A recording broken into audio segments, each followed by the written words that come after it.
that toast the dog, that worried the cat, that killed the rat, that ate the moth, that lay in the house that Jack built.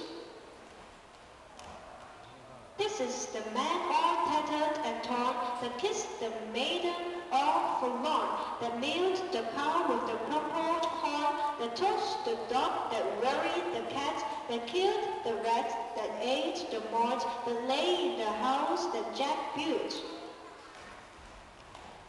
This is the priest all shaven and shorn, that married the man all tattered and torn, that kissed the maiden all forlorn, that milked the cow with the crumpled horn, that tossed the dog, that worried the cat, that killed the rat, that ate the moth, that lay in the house that Jack built.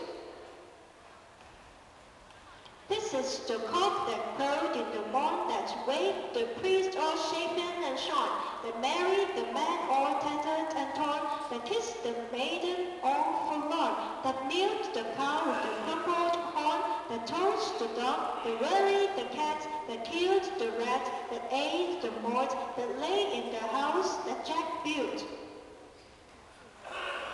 This is the farmer sowing the corn, that kept the cock that crowed in the morn, that waked the priest all shaven and shorn, that married the man all tattered and torn, that kissed the maiden all forlorn, that milked the cow with the crumpled horn, that tossed the dog, that worried the cat, that killed the rat, that ate the moth, that lay in the house that Jack built.